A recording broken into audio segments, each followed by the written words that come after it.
ஒரு நன்மையை நாடியோ அல்லது தீமையை தடுக்கவோ எண்ணி தகடு தாயத்துகளை கையிலோ இடுப்பிலோ கழுத்திலோ வீட்டிலோ தொங்கவிட்டுக் கொள்வது ஷிர்காகும். யார் தாயத்தை தொங்கவிட்டுக் கொண்டானோ அவன் இணை வைத்து விட்டான். இது பல ஹதீஸ்கள் இது மாதிரி அறிவிக்கப்பட்டிருக்கின்றன. ஒரே ஒரு ஹதீஸ் மட்டும் நான் இப்ப எடுத்து எழுதினது. வான் ஜைனப் இம்ராத் அப்துல்லா பின் மஸ்ஊத், அப்துல்லா பின் மஸ்ஊத் ரலியல்லாஹு தஆலா அன்ஹு அவர்களை பற்றி இப்ப நிறைய சொன்னாங்க. இந்த தகடு தாயத்து, அதாவது தாயத்து போடலாமா போடக்கூடாதா, தாவீஸ் போடலாமா போடக்கூடாதா அப்படிங்கறத பத்தி உள்ள பிரச்சனை. கொஞ்ச நேரம் ஒரு 5 நிமிஷம் எல்லாத்துக்கும் 5 விஷயம் 25 நிமிஷம் அல்லது 30 நிமிஷத்துக்குள்ள முடிச்சிருவோம் இன்ஷா அல்லாஹ். அந்த ஹதீஸ்ல இப்படி சொல்லப்படுகின்றது. ஹஜ்ரத் அப்துல்லா பின் மஸ்ஊத் ரலியல்லாஹு தஆலா அன்ஹு அவர்கள் வெளியே போய் வீட்டுக்கு வந்தாங்க. அவருடைய மனைவி ஜைனப் ரலியல்லாஹு தஆலா அன்ஹா என்ற அந்த பெண்மணியுடைய கழுத்துல ஒரு கயிறு கட்டப்பட்டிருப்பதை பார்த்தார்கள். என்னன்னு கேட்டாங்க. இது மந்திரித்து கட்டப்பட்ட கயிறு அப்படின்னு சொல்லி சொன்னாங்க. எனக்கு மந்திரிக்கப்பட்டிருக்கு அப்படின்னு சொல்லிட்டு உடனே அப்துல்லா பின் மஸ்ஊத் ரலியல்லாஹு தஆலா அன்ஹு அவர்கள் அந்த கயித்தை பிடிச்சு அறுத்து கீழே தூக்கி போட்டாங்க. கழுத்துல கட்டியிருந்த அந்த கயிறை அறுத்து போட்டாங்க. இதுதான் அந்த ஹதீஸுடைய சாரம். இவ்வளவுதான். சும்மா கால பிறகு சொன்னாங்க, அன்தும் ஆலா அப்துல்லாஹ் லாகனியா அனி ஷிர்க், அப்துல்லாஹுடைய குடும்பத்தினரே, அதாவது மனைவியை பார்த்து சொல்றாங்க, ஷிர்க்கை விட்டும் நீங்கள் தேவையற்றவர்களாக இருக்கின்றீர்கள். அதாவது இந்த மாதிரி ஷிர்க்கெல்லாம் செய்யக்கூடாது, இது இணை வைப்பது, இணை வைக்கிற காரியத்தை செய்யக்கூடாது என்று சொல்லிவிட்டு சமீத் ரசூலுல்லாஹி ஸல்லல்லாஹு அலைஹி வஸல்லம் யகூல், ஸல்லல்லாஹு அலைஹி வஸல்லம் அவர்கள் சொல்ல நான் கேட்டேன், இன்னர் ருகா வத் தமாயிம வத் திவலத ஷிர்குன், அதாவது மந்திரிப்பதும் நூல் முடிந்து போடுவது, அது மாதிரி ஷஹர் சூனியம் செய்வது, இவையெல்லாம் ஷிர்கை சார்ந்தது, இணை வைப்பதாகும் என்று ரசூலுல்லாஹி ஸல்லல்லாஹு அலைஹி வஸல்லம் அவர்கள் சொல்ல நான் கேட்டிருக்கின்றேன் என்று கணவராகிய அப்துல்லா பின் மஸ்ஊத் ரலியல்லாஹு தஆலா அன்ஹு அவர்கள் மனைவி இடத்துல ஜைனப் இடத்துல சொன்னார்கள். அப்ப நான் கேட்டேன், அந்த மனைவி சொல்றாங்க, நான் கேட்டேன், லிம தகூல் ஹாகதா, ஏன் அப்படி சொல்றீங்க, ஷிர்க்னு சொல்றீங்களா, என்ன காரணம் என்று கேட்டேன். என்ன காரணம் என்று கேட்டுவிட்டு அவர்களே சொல்லுகின்றார்கள், என்னுடைய கண்ணிலே ஒரு வலி இருந்தது. இந்த அரபிலாம் வாசிச்சு சொன்னா நேரமா அதுக்காண்டி விட்டுறோம், அர்த்தத்தை சொல்றோம். என்னுடைய கண்களில் கொஞ்சம் வலி இருந்தது. நான் ஒரு யூத மனிதனிடத்திலே சென்று அதற்காக வேண்டி மந்திரித்துக் கொண்டேன். என்னுடைய கண் வலி போய்விட்டது என்று சொன்னார். நான் சொன்னேன். தன்னுடைய கணவரிடத்தில் அவர் சொல்லுகின்றார், யூதாரி மந்திரிக்கக்கூடிய ஒருவர் இருந்தார், அவரிடத்தில் போய் மந்திரிச்சுக்கிட்ட என்னுடைய கண் வலி சுகமா போச்சு என்பதாக சொன்னேன். அப்பொழுது ஹஜ்ரத் அப்துல்லா பின் மஸ்ஊத் ரலியல்லாஹு தஆலா அவர்கள் சொன்னார்கள், இன்னமா தாரிக அமலு ஷைத்தான் கான யன்சஹு பியதிஹி ஃபஇதா ரகா கஃப அன்ஹா இன்னமா யக்ஃபீக அன் தகூலி கமா கான ரசூலுல்லாஹி ஸல்லல்லாஹு அலைஹி வஸல்லம் யகூல், அது ஷைத்தானுடைய வேலை. உனக்கு அந்த ஆளு மந்திரிச்சு நல்லா போனதுங்கிறது ஷைத்தானுடைய வேலை. அது அவன் தன்னுடைய கையை கொண்டு உன்னுடைய கண்களிலே ஒரு வேலையை செய்தான், கண்களை குத்தினான். அதன் காரணமாக அந்த கண்களிலே வேதனை ஏற்பட்டது. அந்த ஷைத்தானுடைய அந்த வேலையை முறியடிப்பதற்காக வேண்டி அந்த யூதன் உனக்கு மந்திரித்து கொடுத்திருக்கின்றான். இது ஷைத்தானுடைய வேலை என்பதும் தவறு, அவன் மந்திரித்து கொடுத்ததும் தவறு. ஆகவே உனக்கு இப்படிப்பட்ட ஒரு நோய் ஏற்பட்டால், ஏதேனும் ஒரு நோய் ஏற்பட்டால் நீ செய்ய வேண்டியது என்னவென்று சொன்னால், ரசூலுல்லாஹி ஸல்லல்லாஹு அலைஹி வஸல்லம் அவர்கள் எந்த துஆவை சொல்லி தந்தார்களோ அந்த துஆ உனக்கு போதுமானது என்பதாக சொல்லிவிட்டு அந்த துஆவை ஹஜ்ரத் அப்துல்லா பின் மஸ்ஊத் ரலியல்லாஹு தஆலா அவர்கள் சொல்லி காட்டினார்கள். அஸ்ஹிபில் பஅஸ ரப்பன் நாஸ் வஷ்ஃபி அன்த ஷாஃபி லா ஷிஃபா இல்லா ஷிஃபாஉக ஷிஃபாஅன் லா யுகாதிரு ஸக்மா என்ற அந்த துஆவுடைய வாசகம் அது. அதாவது மனிதர்களுடைய ரப்பே,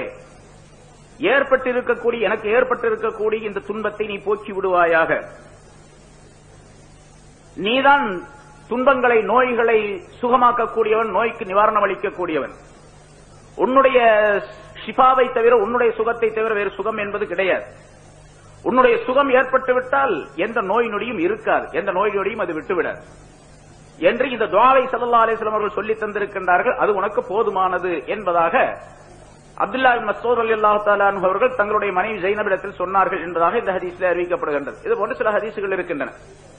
இப்ப இந்த ஹதீஸ்ல அவருக்கு அந்த பெண்மணி, அதாவது அப்துல்லா பின் மஸ்ஊத் ரலியல்லாஹு தஆலா அன்ஹு அவருடைய மனைவி ஒரு கயிற்றை தொங்கவிட்டு இருந்தார் என்பதாக இருக்கின்றது. அது மந்திரிக்கப்பட்ட கயிறு. மந்திரிக்கப்பட்ட கயிறு மந்திரிக்கப்பட்டது அப்படின்னு சொல்லும்போது வேறு ஹதீசுகளுடைய அடிப்படையிலே இதற்கு விளக்கம் எழுதக்கூடிய உலமாக்கள் ஹதீஸீன்கள் குறிப்பிடுகின்றார்கள். அது இஸ்லாத்தினுடைய மார்க்க முறைக்கு மாற்றமாக ஷைத்தானுடைய அமல்களை கொண்டு செய்யப்பட்ட மந்திரிக்கப்பட்ட கயிறு. தாவீஸ் போடுவது கூடாது, தாயத்து போடுவது கூடாது, தகடு எழுதுவது கூடாது என்று சொன்னால் இஸ்லாத்தினுடைய முறைக்கு மாற்றமாக இருந்தால் கூடாது என்பதாக பொருளாகும். அதற்கு இங்கே அந்த கயிறு போடப்பட்டிருக்கிறது, அது மந்திரிக்கப்பட்ட கயிறாக இருக்கின்றது என்று சொன்னால் எப்படி மந்திரிக்கப்பட்டது, எந்த முறையில் மந்திரிக்கப்பட்டது என்பதை வைத்துத்தான் அங்கே தீர்ப்பு செய்ய வேண்டும். மேலோட்டமாக மந்திரிக்கப்பட்டது என்பதை மட்டும் வைத்துக் கொண்டு பொதுப்படையாக தீர்ப்பு செய்ய முடியாது. மந்திரிக்கப்பட்டது என்பதில் ரெண்டு வகை இருக்குது. இப்ப நம்ம குல்லாத் பிரபில் ஸல்லல்லாஹு அலைஹி வஸல்லம் அவர்கள் இந்த துஆவை ஓதினார்கள். அதே போன்று ஒரு மனிதர் தன்னுடைய சகோதரரை கூட்டி வந்தார், அழைத்து வந்தார். ஸல்லல்லாஹு அலைஹி வஸல்லம் அவர்களிடத்திலே சொன்னார், இன்னொரு அறிவிப்பிலே என்னுடைய சகோதரருக்கு இப்படி ஒரு நோய் ஏற்பட்டு இருக்கின்றது, ஷைத்தானுடைய கோளாறு ஏற்பட்டு இருக்கின்றது என்பதாக ஸல்லல்லாஹு அலைஹி வஸல்லம் அவர்களிடத்தில் அவர் சொன்னார். அப்போது ரசூலுல்லாஹி ஸல்லல்லாஹு அலைஹி வஸல்லம் அவரை அழைத்து வரும்படியாக சொன்னார்கள். அழைத்து வரப்பட்டார். ஸல்லல்லாஹு அலைஹி வஸல்லம் அவர்கள் சூரத்துல் ஃபாத்திஹா ஓதினார்கள். பிறகு சில தொடர்ந்து சூறாக்களை ஓதினார்கள். 33 ஆயத்துகளை ஓதி அந்த மனிதரின் மீது ஊதினார்கள். அதற்கு முன்னதாக அவருக்கு அப்படி ஒரு நோய் ஏற்பட்டிருந்ததா என்று எவரும் சந்தேகிக்க முடியாத அளவுக்கு அங்கிருந்து அவர் எழுந்து சென்றார் என்பதாக குறிப்பிடப்படுகின்றது. அதான் மன்சில் என்ற பெயரால அந்த ஆயத்துகள் எல்லாம் நம்ம பெண்மணிகள் பல இடங்களில் ஓதுறாங்க, பல வீடுகளில் ஓதப்படுகின்றது. எல்லாரும் ஓதிக்கொண்டிருக்கக்கூடிய விஷயம். அதை ஸல்லல்லாஹு அலைஹி வஸல்லம் அவர்கள் ஓதி ஊதினாங்க, நல்லா போச்சு. இப்ப ஸல்லல்லாஹு அலைஹி வஸல்லம் அவர்கள் மந்திரித்தார்கள். அதுக்கு பிறகு மந்திரிக்கிறது அப்படின்னு சொல்றோம். ஓதி ஊதுறதுக்கு பிறகு மந்திரிக்கிறது சொல்றோம். ஸல்லல்லாஹு அலைஹி வஸல்லம் அவர்கள் சூரத்துல் ஃபாத்திஹாவை பற்றி நிறைய சொல்லி இருக்கின்றார்கள். எல்லா நோய்க்கும் மருந்து சூரத்துல் ஃபாத்திஹாவில் இருக்கிறது என்பதாக. யாருக்காவது ஏதாவது ஒரு பயம் ஏற்பட்டால் அந்த பயத்துக்கு சிறந்த மருந்து குர்ஆன்ல இருக்கக்கூடிய முஅவ்விதத்தைன் என்று சொல்லப்படக்கூடிய 2 சூறாக்கள், குல்லாது பிரப்பில் ஃபலக், குல்லாது பிரப்பின் நாஸ். மனிதர்களுக்கு ஏற்பட்டிருக்கக்கூடிய பயத்தை போக்குவதற்கு அதைவிட சிறந்த மருந்து உலகத்தில் வேற எதுவும் கிடையாது என்பதாக குறிப்பிடுகின்றார்கள். ஆக இப்படி ஓதி ஊதுவது கூடும் என்று சொல்லும் பொழுது அந்த ஓதி ஊதக்கூடிய அதே ஆயத்துகளை ஒரு தாளிலோ அல்லது ஒரு தகட்டிலோ எழுதி அதை தன்னிடத்தில் வைத்துக் கொள்வதும் கூடும் என்பதாக உலமாக்கள் குறிப்பிடுகின்றார்கள். வைத்துக் கொள்வதும் கூடும். அதைத்தான் அப்படி தாள எழுதி தன்னிடத்தில் வைத்துக் கொள்வது என்பதிலே அதை ஒரு வெள்ளி கூடு செஞ்சு அதுக்குள்ள போட்டு அடைச்சு தாவீஸ் மாதிரி கட்டிக்கிறது என்பதெல்லாம் மார்க்க முறைப்படிக்கு குர்ஆன் ஹதீஸுடைய ஆயத்துக்களை கொண்டு குர்ஆனுடைய ஆயத்துக்களை கொண்டு ஹதீஸுகளுடைய ஷிஃபாவுக்குரிய அந்த வசனங்களை கொண்டு ஸல்லல்லாஹு அலைஹி வஸல்லம் சொல்லி தந்திருக்கக்கூடிய துஆக்களை கொண்டு மந்திரிப்பது, அதாவது ஓதி பார்ப்பது, அதனை எழுதி வைத்துக் கொள்வது என்பதெல்லாம் மார்க்கத்தில் அனுமதிக்கப்பட்டிருக்கின்றது என்பது அதற்கு விளக்கமாகும். ஏன்னா ஒரு விஷயம் குர்ஆனிலோ ஹதீஸிலோ சொல்லப்பட்டிருந்தால் அதற்கு எதிர்நிலை என்ன என்பதை நாம் கவனிக்க வேண்டும். அவர்கள் பெரும்பாலும் ஆரம்ப காலத்தில் சொல்லிக் கொண்டிருந்த அந்த ஆயத்துகள், அதாவது இமாம்களை பின்பற்றுவதை பற்றி சொல்லும் பொழுது இமாம்களை கண்மூடித்தனமாக இவர்கள் பின்பற்றுகின்றார்கள். அந்த காலத்தில் இப்படித்தான் மக்காவாசிகள் எல்லாம் எங்களுடைய மூதாதையர்களை நாங்கள் பின்பற்றுகின்றோம் என்பதாக சொல்லிக் கொண்டிருந்தார்கள். அவர்களும் இவர்களும் ஒன்றுதான் என்பதாக சொல்லக்கூடிய பழக்கம், எழுதக்கூடிய பழக்கம் அவர்களிடத்தில் இருந்தது. அல்லாஹ் தஆலா குர்ஆனில் சொல்லுகின்றான், வஇதா கீல லஹும் இத்தபிஉ மா அன்ஸலல்லாஹு காலு பல் நத்தபிஉ மா அல்ஃபைனா அலைஹி ஆபாஅனா. அல்லாஹ் தஆலா இறக்கி வைத்ததை நீங்கள் பின்பற்றுங்கள் என்று அவர்களிடத்தில் சொல்லப்பட்டால் நாங்கள் எங்களுடைய மூதாதையர்களை பின்பற்றுகின்றோம், அவர்களுடைய கொள்கைகளைத்தான் பின்பற்றுவோம் என்பதாக சொல்லுகின்றார்கள்.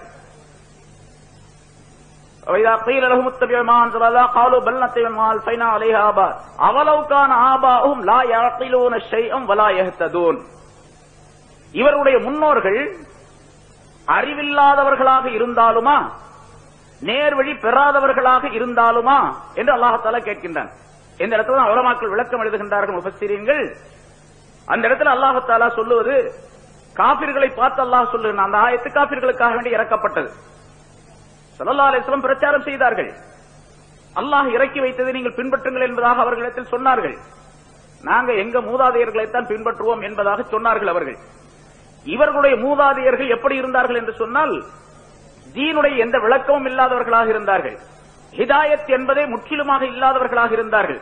அப்படி இருந்தாலும் அவங்கள போய் பின்பற்றிட்டு இருப்பீங்க என்பதாக அல்லாஹ் தஆலா கேட்கக்கூடிய அந்த ஆயத்திலே யாராவது ஒரு மனிதர் ஹிதாயத் உடையவராக இருந்து தீனிலே அகல் உள்ளவராக விளக்கம் உள்ளவராக அவர் இருந்து விட்டால் அவரை பின்பற்றுவது கூடும் என்பதை அந்த ஆயத்தை சொல்லி காட்டுகின்றது. இமாம்களை பின்பற்றுவதற்கு அதை போட்டு சிறந்த ஆயத்தை கிடையாது. இமாம் குர்துபி ரஹ்மத்துல்லாஹி தங்களுடைய குர்துபி என்ற தப்சீரிலும் மாரிஃப் என்ற தப்சீரிலும் இன்னும் பல தப்சீர்களில் இந்த விளக்கங்கள் எழுதப்படுகின்றன. ஆகவே எந்த ஆயத்தை சொல்லி அவர்கள் தக்லீது கூடாது என்பதாக சொல்லுகின்றார்களோ அந்த ஆயத்துகள் தான் தக்லீதுக்குரிய ஆயத்துகளாக சொல்லப்பட்டு இருக்கின்றன. இந்த இடத்துல